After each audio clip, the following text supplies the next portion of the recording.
அனைவருக்கும் வணக்கம். இன்றைக்கி நம்ம எப்போவுமே கொரோனாவுக்கு முன்னாடி மீட்டிங் நடத்திக்கிட்டே இருப்போம்.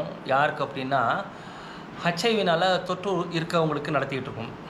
அவங்களுக்கு நிறைய உதவிகள் கிடைச்சிட்ருக்கும்.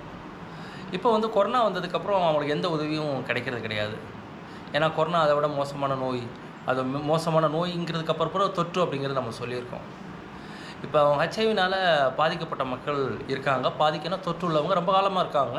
அவங்க அரசாங்கம் அவங்களுக்கு நிறைய உதவி பண்ணுறாங்க. என்ன உதவி பண்ணுறாங்கன்னா, அந்த CD4ன்னு ஒரு கவுண்ட் இருக்குது. அந்த செல்ஸ் பரவாமல் இருக்கிறதுக்கு ஸ்லிப்பிங் மோட்லேயே இருக்கிறதுக்காக ஆன்டி ரெட்ரோவைரல்னு ஒரு டேப்லெட்ஸ் கொடுக்குறாங்க. அரசாங்கம் நல்லா அப்படியே உதவி பண்ணிகிட்டு இருக்காங்க. ஆனால் மற்ற அவங்களுக்கு எந்த சப்போர்ட்டும் கிடைக்கல. கொரோனாவுக்கு முன்னாடி என்ஜிஓஸ் அவங்களுக்கு மீட்டிங் நடத்துவாங்க.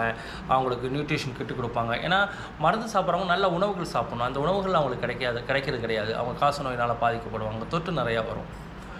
இப்போது அவங்களுக்காக ஒரு மீட்டிங் ஆர்கனைஸ் பண்ணியிருக்கோம். நீங்கள் வாங்க எல்லோரும் பார்க்கலாம். ஸோ இவங்க எல்லாருமே ஹெச்ஐவினால் பாதிக்கப்பட்டவங்க. ஆக்சுவலாக இந்த மக்கள் எல்லாருமே நாங்கள் முன்னாடியெல்லாம் மாதம் மீட்டிங் நடத்துவோம். இப்போ அவங்க என்ன நிலையில் இருக்காங்க அப்படிங்கிறத பேசுகிறதுக்காக இங்கே வந்திருக்கிறாங்க. அவங்கள்ட்ட பேசும்பொழுது முக்கியமாக என்னென்னா, இப்போ ஹெச்ஐவி அப்படின்னு பார்க்கும்பொழுது அது ஒரு தொற்று தான். அது நோயெல்லாம் கிடையாதுங்க. அதுக்கு மீறி கொரோனா வந்துருச்சு. சுகர் இருக்குது, கேன்சர் இருக்குது. இதெல்லாம் பிரச்சனைக்குள்ள விஷயங்கள் தான். ஆனால் எனக்கு சுகர் இருக்குதுன்னு நம்ம போய் எல்லாருமே ஹாப்பியாக சொல்லிக்கிறோம். அது ஒரு பெரிய பணக்கார நோயின்னு சொல்லிக்கிறோம். ஆனால் இந்த இருக்கிற பிரச்சனையிலே பார்த்திங்கன்னா ஹெச்ஐவி ஒரு பெரிய பிரச்சனை. முக்கியமாக ஸ்டிக்மா, டிஸ்கிரிமினேஷன், டெனையல்னு சொல்லுவாங்க. அதிகமாக இருக்குது. அப்படின்னா என்ன? ஒதுக்கி வைத்தல் அதிகமாக இருக்கும். ஒதுக்கி வைத்தல், வீட்டில் சேர்க்க மாட்டாங்க, ஒரு கல்யாண கச்சேரிக்கு கூப்பிட மாட்டாங்க. இந்த மாதிரியான பிரச்சனைகளை அவங்க எதிர்கொள்கிறாங்க. அப்படிங்கும் பொழுது இவங்களுக்கு ஒரு வேலைக்கு போனாலும் அங்கேயும் பிரச்சனை. அப்புறம் என்னென்னு பார்த்தீங்கன்னா, அந்த ஒதுக்கி வைக்கிறதுனால இவங்க மனதளவில் ரொம்ப பாதிக்கப்பட்டு அந்த நோய் அந்த பாதிப்புகள் மன அளவில் ரொம்ப பாதிக்கப்படுறாங்க. ஐசோலேஷன்ஸ் ரொம்ப சூழல் ரொம்ப மோசமாக இருக்குது. அப்போ இவங்களுக்கு இவங்க குழந்தைங்களுக்கு இப்போ கொரோனாக்கு அப்புறம் அவங்களுக்கு குழந்தைங்களுக்கு உதவிகள் கிடையாது, பெரியவங்களுக்கு உதவிகள் கிடையாது. இந்த மாதிரியான சூழல்கள் இங்கே இருந்துகிட்ருக்கு. இப்போ பேசிகிட்ருக்கோம். வாங்க நம்ம அடுத்தவங்கள்ட்ட கேட்கலாம். ஐயா, அவங்கள விடுங்க.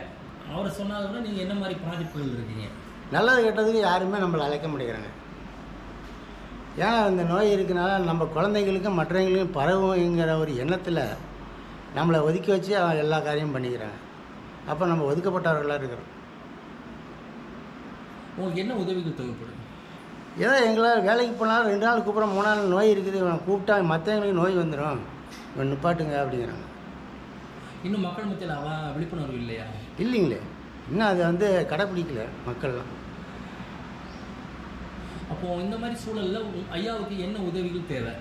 ஏதோ எங்களால் முடிஞ்ச உதவி செஞ்சிங்கன்னா நாங்கள் ஏதாவது. என்ன உதவி தேவை ஐயாவுக்கு? எங்களுக்கு பண உதவி இருந்தால் போதும். அதை வச்சு நாங்கள் ஏதாவது சாப்பாடு ஏதாவது வாங்கி சாப்பிட்டுக்கிட்டு நான் காலத்தை. என்ன மாதிரி பணம் எவ்வளோ தேவைப்படுது உங்களுக்கு? அப்படி மாதம் ஒரு 2000 ரூபா இருந்தால் போதும்.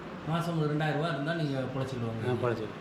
ஐயா சொல்கிறாரு, முக்கியமாக ஒரு வேலை வாய்ப்பு போனால் தொடர்ந்து பண்ண முடியலை அப்படிங்கிற ஒரு சூழலில் இருக்கிறதால ஐயா சொல்கிறாங்க. ஐயா என்ன சொல்கிறாருன்னா, தொடர்ந்து வேலை வாய்ப்புகள் கிடைக்க மாட்டேங்குது அப்படின்னு சொல்கிறாரு. சொந்த பிள்ளைங்க கூட கூப்பிட்றதில்ல, ஒதுக்கி வச்சுறாங்க. அதே ஒரு பெரிய விஷயமா, இதுதான் பெரிய விஷயமா பார்க்குறாங்க. இதனால் வேலைகள் இல்லாதனால பொருளாதார நிலையிலும் அவங்க கஷ்டப்படுறாங்க. ரொம்ப ரொம்ப நம்மளுக்கு நிறைய பேருக்கு இந்த விஷயம் வெளியில் தெரியாது.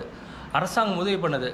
அவங்க டேப்லெட் கொடுத்துறாங்க, அவங்க உயிரை பாதுகாத்துறது அரசாங்கம். அதுக்கு அப்பாற்பட்டு அவங்களுக்கு ஒரு சைக்காலஜிக்கல், ஒரு மாரல் சப்போர்ட் அவங்க எல்லாமே ரொம்ப கஷ்டப்படுறாங்க. யதார்த்தமாக என்னென்னா, மக்கள் மன அளவில் நிறையா அவங்க பாதிக்கப்பட்டிருக்காங்க. பணங்காசுக்கு அப்பாற்பட்டு அவங்கள யாரும் ரெகக்னைசேஷன் பண்ணலை, யாரும் அங்கீகரிக்கலை. அங்கீகாரம், அவமானப்படுத்துதல், கூட சேர்க்கறது கிடையாது, நீ வரக்கூடாதுன்னு சொல்கிறது, அதுதான் பெரிய பிரச்சனை. காசு பணங்கிறது அப்புறம். அந்த சூழலில் தான் இந்த மக்கள் இருக்காங்க. அவங்களுக்காக தான் நாங்கள் உதவி பண்ண முயற்சி பண்ணுறோம். கொரோனாவுக்கு முன்னாடி அவங்கள பார்த்துக்கிட்டாங்க, நிறையா பேர் உதவி இருந்துச்சு. இப்போ கொரோனா வந்ததுக்கப்புறம் கொரோனா பெரிய நோயாயிருச்சு, ஒரு தொட்டாயிருச்சு. இவங்களுக்கான உதவிகள் கம்மியாயிருச்சு. அரசாங்கம் உதவி பண்ணுறாங்க, ஆனால் என்ஜிஓஸ் சைட்லேயும் தொண்டு நிறுவனங்கள் சைட்லேருந்து சப்போர்ட்ஸ் கம்மி. ஏன்னா அவங்களுக்கும் ஃபண்டிங் கிடையாது. அப்படிங்கும்போது நாங்கள் என்ன நினச்சோன்னா, இவங்களுக்கு உதவி பண்ணி ஆகணும். ஏன்னா முக்கியமான நல்ல மெடிசன் சாப்பிட்றதுனால இவங்களுக்கு தேவையானது நல்ல சத்தான உணவுகள் தேவை, அது முக்கியம். அவங்களுக்கு காய்கறிகள் தேவை, நல்ல இறைச்சி தேவை, புரோட்டீன் நிறையா இருக்க பொருள் தேவை. அதை நம்ம உதவி பண்ணணும்னு நாங்கள் முயற்சி பண்ணுறோம். அதுக்கான ஒரு முயற்சி தான் அந்த முயற்சி. நீங்கள் நேரடியாக வந்தீங்கன்னா அவங்க துன்பங்கள் வந்து வேறு லெவலில் இருக்கும். கிராமத்தில் வந்து ஒரு டவுன்லேயோ காசு இல்லைனாலே மதிக்க மாட்டாங்க. இப்படி ஒரு சூழலில் இவங்க வந்து வாழ்க்கையில் வந்து இந்த மாதிரி ஒரு இன்ஃபெக்ஷன்ஸ் தொற்று உண்மையாலுமே வந்து அந்த ஏன் வந்து அவங்களுக்கு மயக்கம் வருது அப்படின்னா, ஆக்சுவலாக நல்ல உணவு இருந்துச்சுன்னா மயக்கம் வராது. அந்த உணவுக்கு அந்த மருந்துக்கு தேவையான சாப்பாட்டை அவங்க சாப்பிட்றது கிடைக்கல. அப்போது அவங்களுக்கு வந்து சத்து இல்லாதனால ரொம்ப பெரிய பிரச்சனையாக இருக்குது. உடல்நிலையாகவும் மனநிலையாகவும் இருக்காங்க. இப்போ தொடர்ந்து இவங்க கூட தான் நம்ம இன்றைக்கி இருக்கிறோம். இன்றைக்கி அவங்களுக்கு இன்றைக்கி வந்து ஒரு சின்ன ஒரு மீட்டிங் தான் அவங்களுக்கு. நம்ம தொடர்ந்து போகலாம் வாங்க.